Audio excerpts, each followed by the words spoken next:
everyone, and welcome to another episode of Justin and the Food Entrepreneurs podcast. I'm Justin Bizzarro. I'm your host. That's Bizzarro.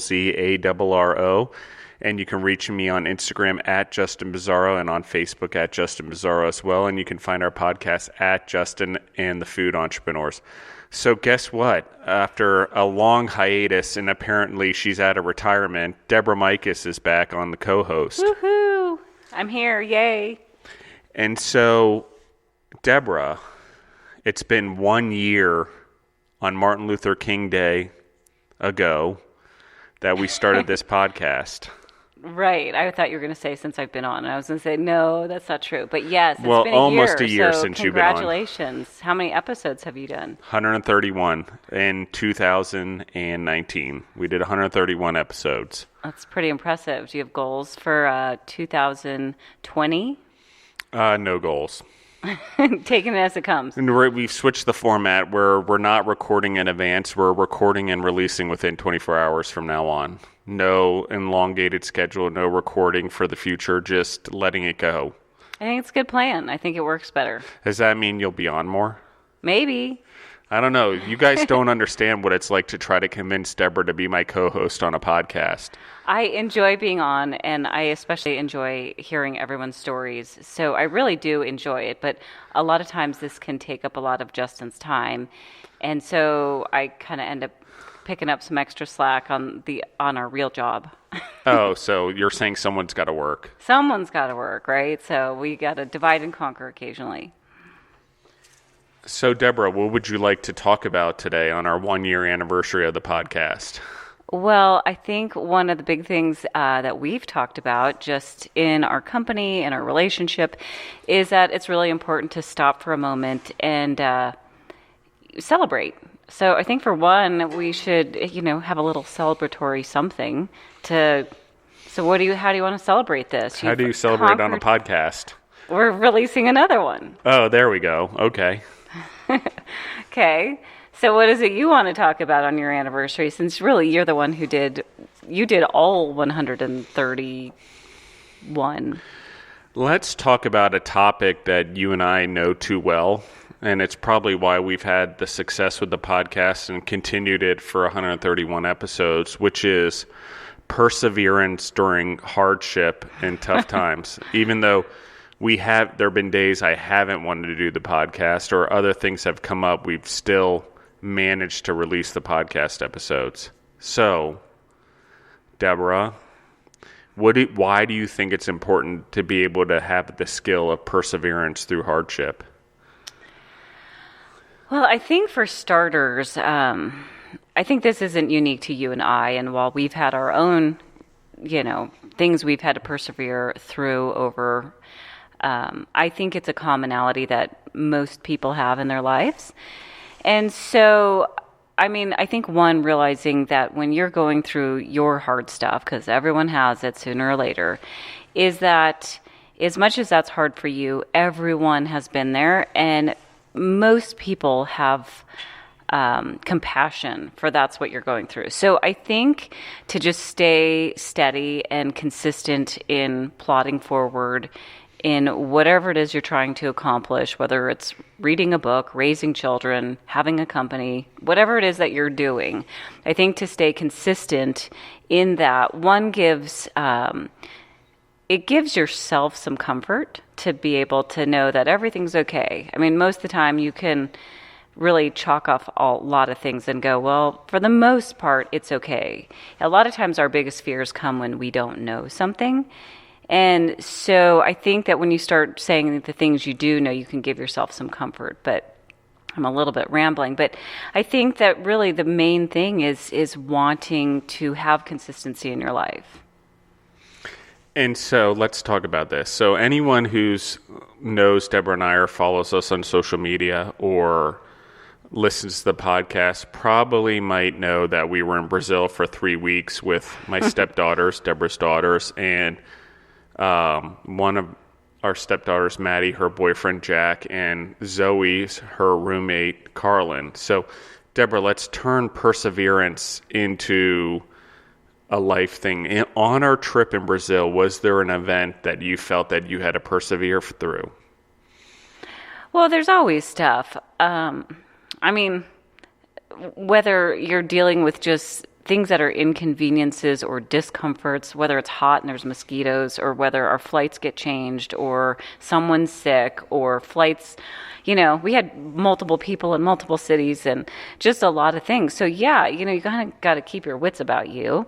You got to realize that you're going to get through it. So, trying to find something to tether you to make it so it's okay, so you don't kind of come unraveled. And, I think with all of us, everyone at some point got a little bit frazzled because there's a lot we're going through. I mean, it's a long time to be on the road. It's a long time to be away from the United States. Let's face it, we're all pretty spoiled here in this country, just with the conveniences, even the simplest of things of being able to drink the water.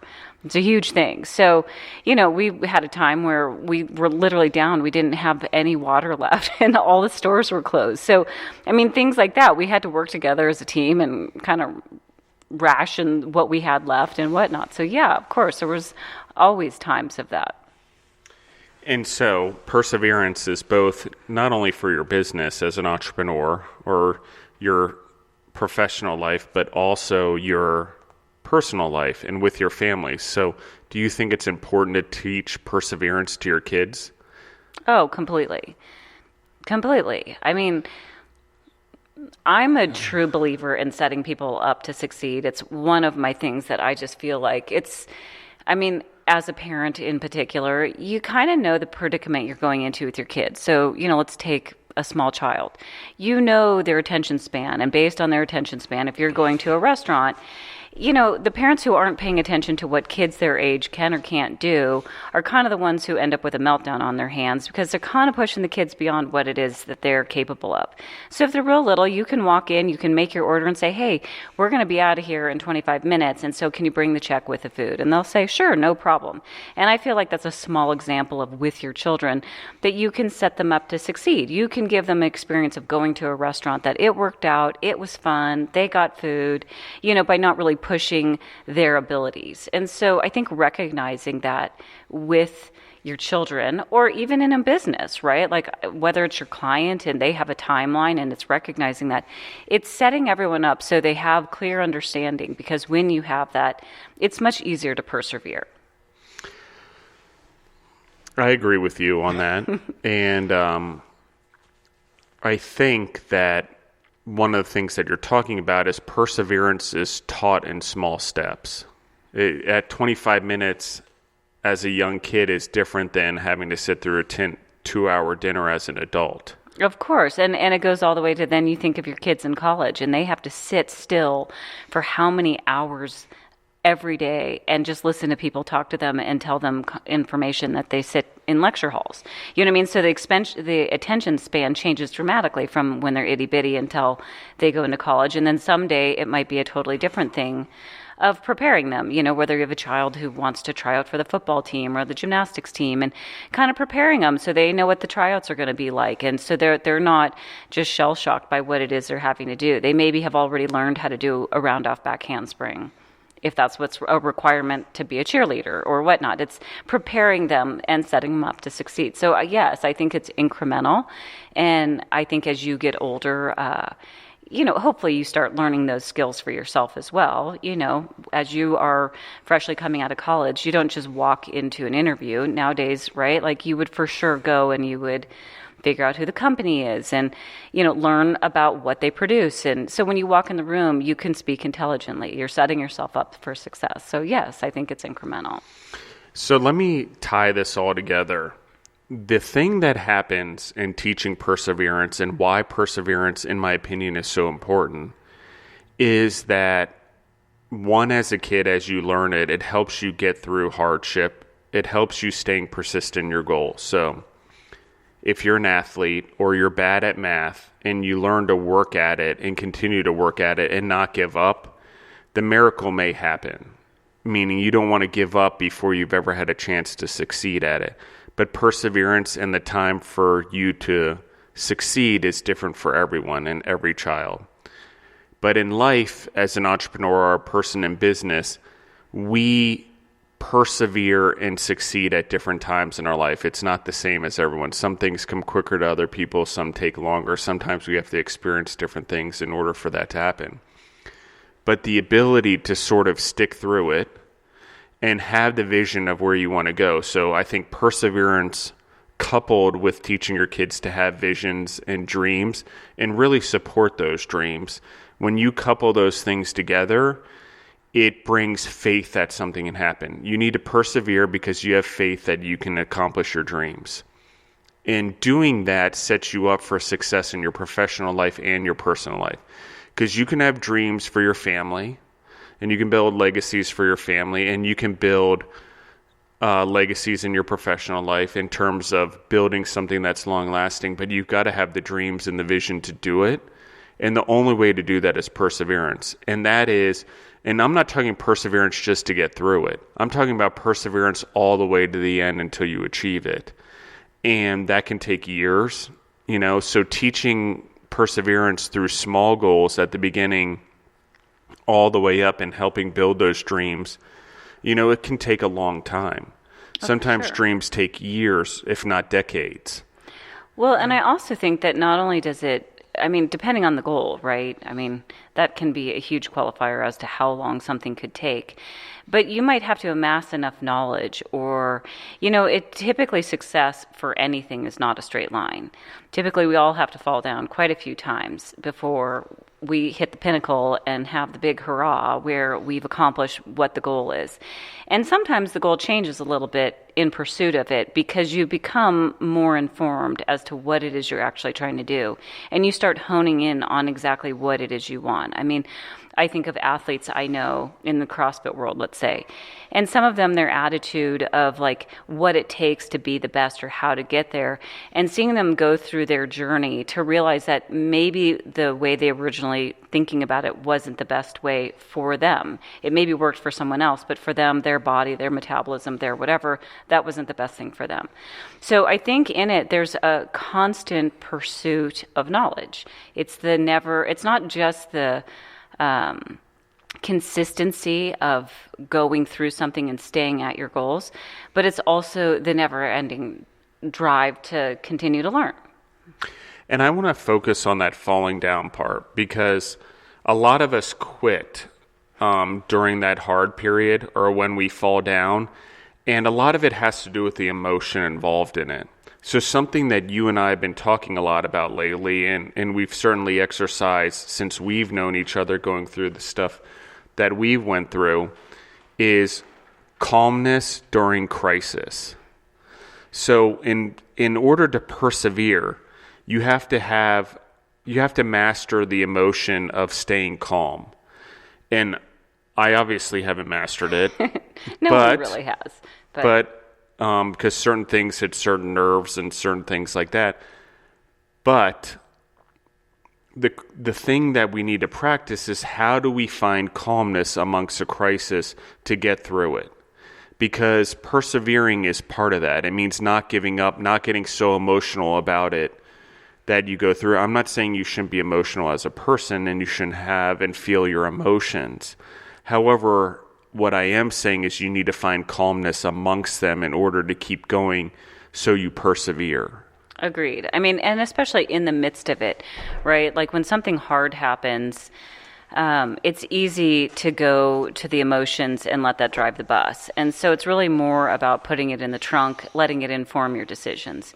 And so, people always talk about breathing exercises, and I think those are probably great tactics. I know for me that one of my grounding things when I'm in something that's difficult and I'm trying to persevere and I have a roadblock of some sort, I try to go to the things that are going well. I try to gain confidence in the known, and I try to let that help me inform where I'm trying to go. Because I'm like, I got this far, and these are the things still going for me. And then I can weigh the negatives to say, and then I try to find out what are actionable items that I can take about it. Because sometimes things are just frustrating, right? It's not necessarily anything you can take an action on. It's more just like you have to digest that you're going to have to deal with something, right? So once you digest that, you're like, okay, noted.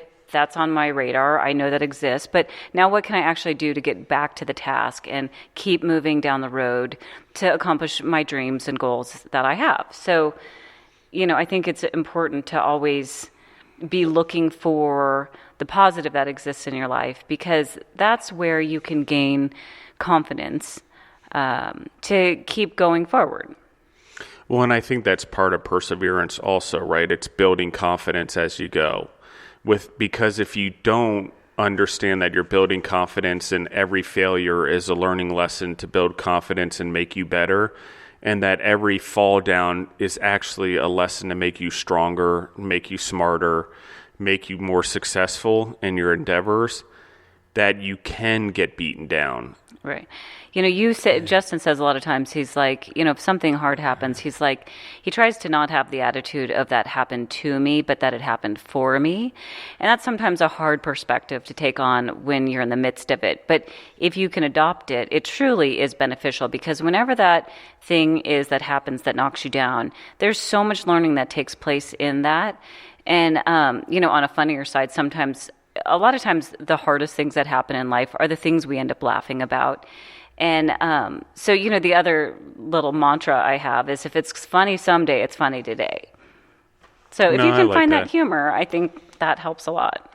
No, and I think perseverance is being able to enjoy it along the way, knowing that it's a story that you can tell later, knowing that there are experiences in your life that happen that you're not sure why or how hard they are now, but they may be something that you need to pull and use later.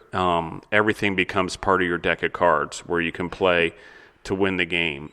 But it takes the time and the patience to collect the whole deck.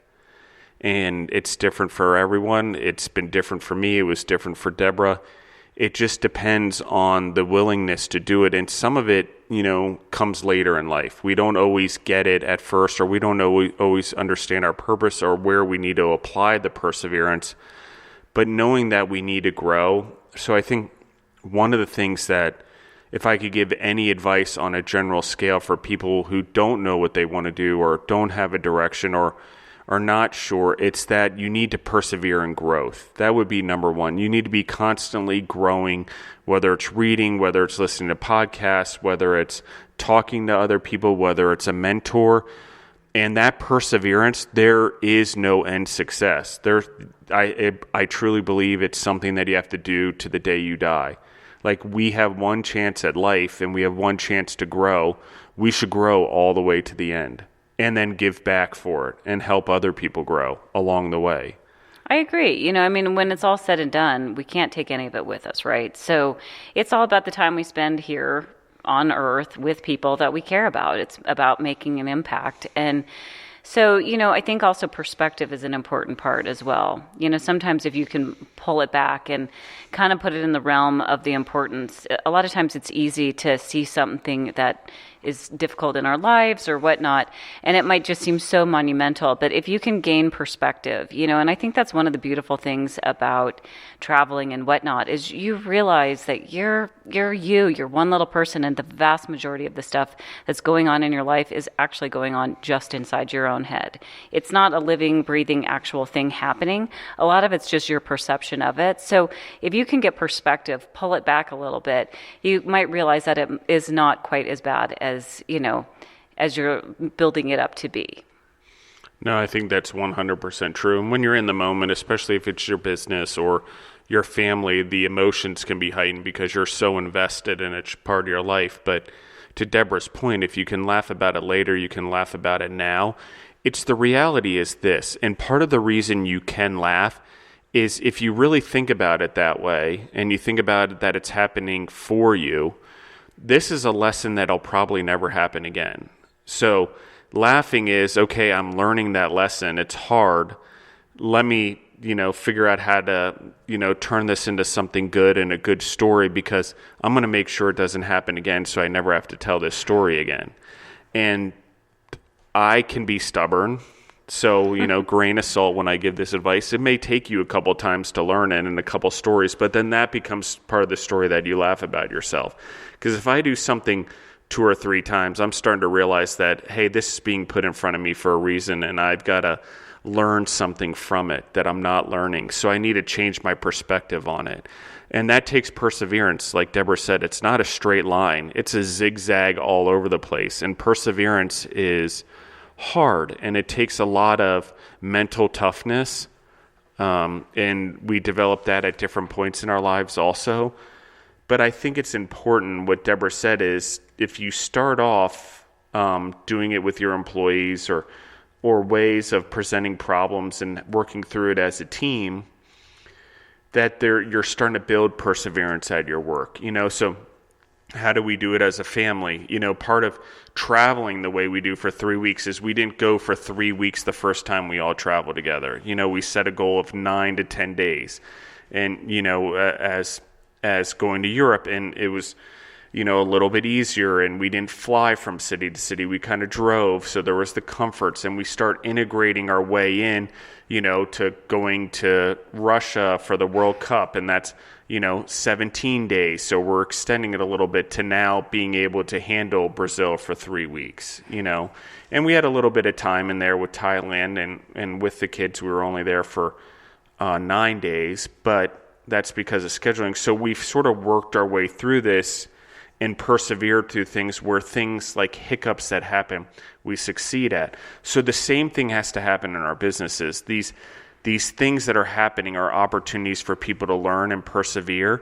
And they're things that are happening with our business. If we address them properly, people can become successful and people can learn perseverance, and we prepare our teams even better to handle those situations as we move forward.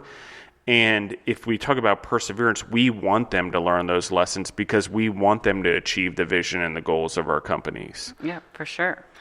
I think the other thing is that when you're in the midst of something, recognizing that you are going to do something, you are going to find a solution, and take a little comfort in that. And, obviously some topics are much bigger than others, right? Like people have real situations at a bank and they owe money and the note's due, or someone's ill and in a hospital, and, really hard things. But if you can realize that whatever's going to happen, you only have so much control, and you are going to get through it. And the more you can kind of adopt that is, you're in a situation, and so you have to recognize what's within your control and what's not within your control, and to take comfort in what is, and know that you can take actionable items on that, and on the things that aren't, to also take comfort in that, and just have peace that, I don't have control over certain items, and so I have to find a way to enjoy and embrace the situation that I'm in the most. And I think it should be celebrated. I mean, I'm not saying to stay in the celebration and get too comfortable along the things you persevere through, but I think it's worth noting that you've achieved them, and every once in a while taking a quick glance in the rearview mirror to see where you've come from, to know where you're going, because we need to know that we're moving forward. And I think that's key too, Justin, because, typically when we have a goal, we have something it is we're trying to achieve, it's a very, very long time till we achieve it, right? Because we keep moving the goalpost on ourselves, because we accomplish one thing and then we're like, see another thing to accomplish. And so we kind of keep resetting where that goal is. And so I think it's important to really celebrate and kind of have mile markers along the way, because you're like, okay, making progress, getting closer, but I think it's also important to keep moving the goalpost too, because it's fun to achieve things. Yeah, I think there's small goals, and I agree with that. And there's little goals, but the main thing is to stay focused on the long-term goal of what you really want. How do you want your family? How do you want your business? And then the small goals that you're achieving along the way, no matter how hard they are or the hiccups that are along the way, they don't seem as bad because you're focused on where you're going. But it is worth noting the rearview mirror, like Deborah said, of where I've been, what hardships, what things, goals have I accomplished to get here? What are the small goals I got to look forward to in order to hit that massive, for lack of a better term, purpose that I'm trying to get to? That, if we have small goals along the way, our dreams are our purpose. That's where our mind goes. And the more we focus on that purpose and those dreams, the more we automatically set those goals and accomplish them. But you want to be mindful that you are going through them, because when something does happen that's bad, you want to be able to have the training inside your brain to look back in that rearview mirror and say, okay, I've been through hard things before. I've conquered my goals before. I can do this on the way, and it's not, I can't give up now, because I still got to get to that long-term goal, that purpose, that dream that I want. And I think it's more like gratitude to yourself, Right. you know? I think a lot of times too, the pursuit of the dreams that we all have, in pursuit of that, a lot of times too, some of the frustrations are the multiple things in our life needing attention, right? Like it's to be successful in a portion of your life. Most of us have that going on, right? But most of us have more than one thing going on in our life. And so when it gets really tricky is when you have multiple things, your family, your work, your friends, your traveling, you trying to, read a book for book club, whatever it might be. You want to exercise, you want to be fit, you're trying to learn to cook, whatever it might be, someone's birthday.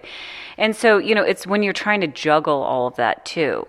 And sometimes, your time it's really the commodity that is non-renewable. Yeah. And so Deborah asked me at the beginning of the podcast, what's my goal? My goal is 1,000 episodes, not in 1 year, obviously.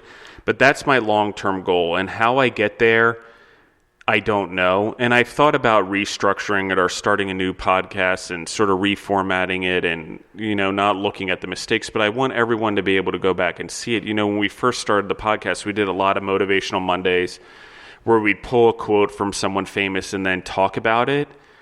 And those episodes did very well, but I started feeling like they weren't authentic. I wasn't telling my story or Deborah's story or the things that we were actually living, and why I used them as a quote-unquote diving board into the water of my life and conversation. I felt like I was starting to use someone else's celebrity to talk about the podcast, and it didn't feel authentic to me anymore. And so I changed it. It's not what we do anymore. And while those episodes were successful, and probably some of the most successful ones, because I used the quotes and we leveraged off it, I felt like this needs to be real to us and our experience. And in order to be authentic, we have to do that. So that's one lesson I've learned on my way to where my goal is for just this podcast. And it's huge. And you can ask Deborah, I don't set small goals, or I don't have, No. And I don't have small dreams. Like most people would look at me and probably think I'm crazy with how large my dreams are. But I can tell you, and I'm going to toot my own horn a little bit, is that I have very good long-term vision and the steps that I need to take to get there, and executing those steps along the way. And I've refined that skill, especially since meeting Deborah, because I have faith now because my relationship supports it. And she believes in me and I believe in her. And that helps with perseverance, having support and having a person in your life that shares that dream with you, or that life with you, or that believes in you the way you believe in them. And it's important. Times can get hard, and you can be like, why are we traveling so much? Or why are we on the road? Or where's my bed? And, but it's like, and sometimes Deborah and I don't even know what day of the week it is, and we don't even know what city we're waking up to and what hotel. But I think what we're doing is we're there for each other, and we support each other no matter what. And while times can get tough and exhaustion and all of that, we're trying to persevere for a long-term goal. And ultimately, that long-term goal is to grow. It's to give back. I think there's a lot of that, a gratitude for the privileges and the life that we've had. I think that means a lot. And it's to ultimately, build something that's a legacy for Deborah's daughters to pass on, and for the people, we'll call them associates, since we're trying to not say employees anymore, associates at Food Service Partners and the companies we're involved in, because we want them to have legacies for their families too, and the vendors we work with, and the customers, the clients we work with, and our clients' customers. And so what is the purpose? I think really, as big as the goals are, and it can be cars or houses and material things, it's also non-material, and what the legacy is that we're building for our families. What lessons are we doing? Are we teaching them perseverance? Are we teaching them to dream big and go after it and persevere on the way there? Are we teaching them to, follow your heart? And are we teaching them to be strong individuals? our families, our employees, or the people that work with us, what examples are we setting? And so when I think about my huge dream, it's that I want to continue to grow and help other people grow and achieve their dreams. That's one of the reasons we've done the podcast is a give back. And it's been pretty cool. And I think it's been really cool. I've loved hearing people's stories, and I think they've learned from each other. We have now some companies that have worked together who are now collaborating together. I mean, there's a lot of really neat things. And so a little bit on a side note, we're getting close to having the facility open up in Milledgeville. And we have a bunch of people who want to come and want to participate in all of that. So it's really kind of neat to see how this group of people who so far have been part of this podcast, how that has taken on a little bit of a life of its own. It was an unforeseen consequence or outcome of the podcast, which has been really neat to kind of see the friendships that have formed, and for us as well with them. And so it's been fun.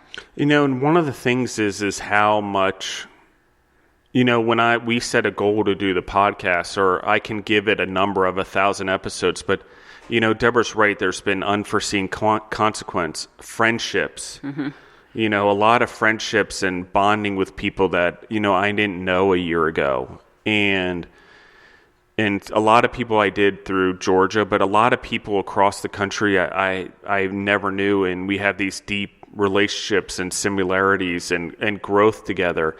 And then there's the whole thing of ideas that people have, come up with and things like that. And one of the things Deborah and I are working on, because of so many suggestions from everyone on the podcast, is doing a food and beverage entrepreneur summit in June in Georgia, the first week of June. And we're still planning it out, but it's something that we feel that if we can continue to educate people and be educated ourselves, as well as put everyone together in a room so they can collaborate with each other, maybe even come up with food and beverage products that involve each other, that that they can cross-promote each other and complement each other, whether it's a beef jerky that has a honey in it, or a lemonade that has, honey in it, and a local blueberry recipe. It's those type of things, or sauces that are a combination where both parties get to take ownership in it. I think that's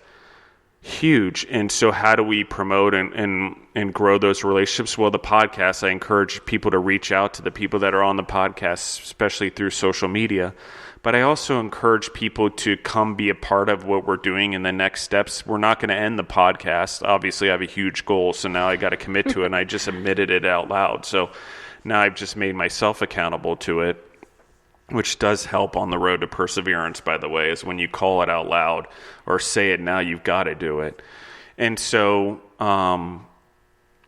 but I think part of this road and this thing we're seeing is how can we help? And when you're willing to help people, at first you may not know how you're going to help or whatever. When I started the podcast, I wasn't 100% sure of where it would go. And now a year later, I'm positive in the direction that I'm going right now. That doesn't mean it's not going to change a year from now, but it means that it's time to grow this and listen to people and try to get people together and move this, momentum forward. And the podcast has sort of created a movement, right? Right. And the movement is that there's a bunch of food and beverage entrepreneurs out there, which is food, beverage, farming, agriculture. It's a big business. Everyone eats. And so how do we connect the people together to leverage that into the future and find efficiencies and collaborations and profitability and growth and leverage that to better the world, whether it's education or whether it's leadership or whether it's better food or healthier lifestyles. How do we now do this and fit everyone's dreams into it? And that means we just move forward and see where we go this next year. And I think there's going to be trial and error and mistakes made, but that's part of the fun. It wouldn't be any fun if it were easy the whole time. So what do you think about that, Miss I think Michas? It sounds like a plan. I'm excited for it. I'm excited for all the people that we're yet to meet that will be part of that additional, whatever it takes, 869 people, interviews. I think it'll be great. I look forward to meeting everyone and, hearing about what they've done so far and helping them accomplish their goals. So, what are your thoughts on the podcast and where we've come? It's interesting because when Justin first was like, hey, I've been thinking a lot about starting a podcast. And I was like, you what? I was like, what are you going to talk about? And he's like, no, what are we going to talk about? And it's been a lot of fun. I mean, I didn't totally get what he was wanting to do at the beginning, but and I don't think he totally knew either. I think if you were to be totally honest, and it's a little bit taken on a life of its own. Like he said, he kind of got into it and started talking to people. In the beginning, we had some questions that we used to kind of ask everyone. That was kind of our script that we would go to, and then from there, we figured out that the conversations just treat it like any person you meet. People are interesting and they have fun stories, and we've heard all sorts of stuff of catastrophes that have happened in other businesses or big snafus or whatnot, but how they persevered, or a food truck that, the guy was supposed to go and get started on his business and his truck wasn't ready, and just, heroics that people went through for him, and to hear how amazing people are amazing. Well, and I think one of the biggest things in the growth over the last year for me is that I started the podcast. I'm like, I want to help people. And I want to give back for what's been given to me. But the reality is it's helped me immensely. I mean, all the people and the vulnerability to share their stories and talk about their hardships. And it's just been, and the other part of it is realizing you're not alone. I mean, that's a big deal. I mean, and some people you're competitors with and stuff like that, but that's really, you can complement each other. I mean, no person's the same, and no entrepreneur leads their business in the same way. And so there are ways to help people without, cannibalizing each other's business. And I think that that's another thing that I've learned is, competition is good. You guys are building industries together. And I've always felt that way, but I've never seen it like I've seen with the podcast, in that there's a lot of people complimenting each other, or episodes that do better because someone in a similar field has also done a podcast on that. We've done multiple honey ones. We've done multiple beef jerky ones. We've done multiple barbecue sauce ones.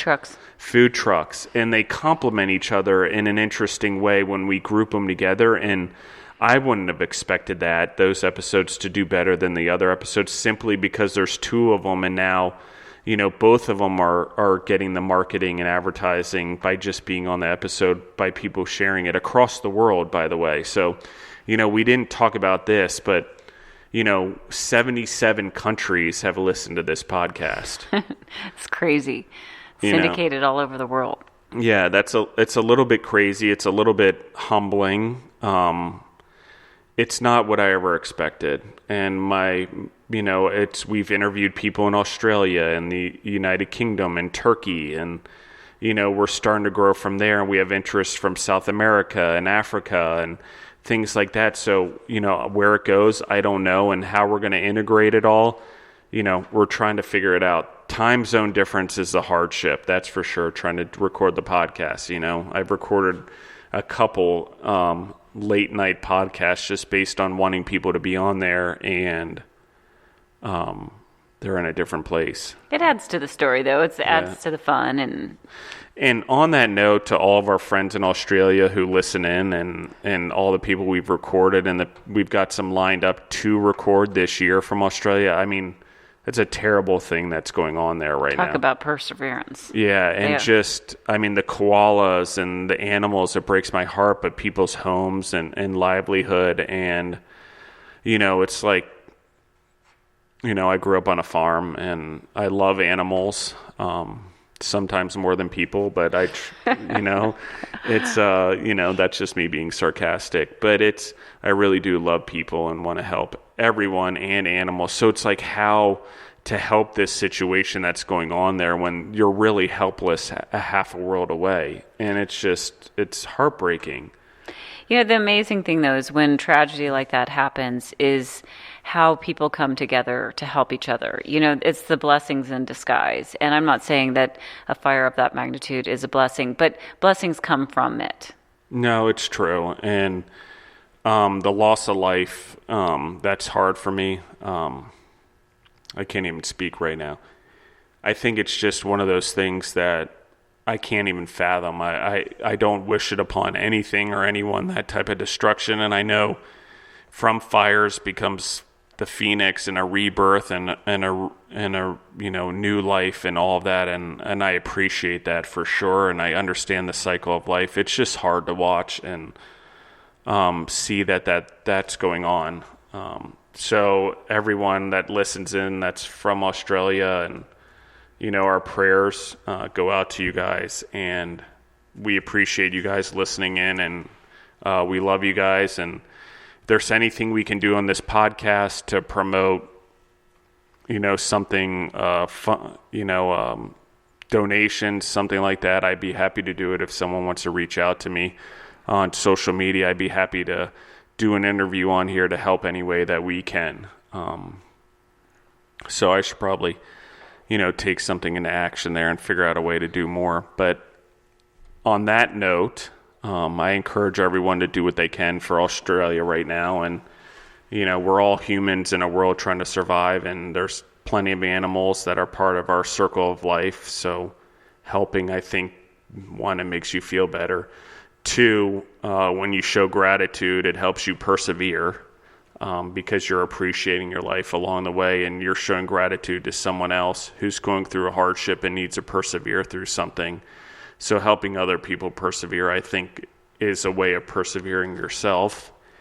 And on that note, I think it's probably time we wrap it up. And thank you, Deborah. Thank you for having me on. Thank you, everyone listening in for an amazing year. I can't imagine it being any better right now. Here's to 2020. 2020. All right, everyone. This is Justin Bizzarro of Justin Food Entrepreneurs Podcast, and I have my lovely and amazing co-host, Deborah Michas, back. Maybe she'll be back for good. We'll see. It's going to take a little convincing on my part, but I appreciate you guys. Thank you. Have a great week, and have a great 2020.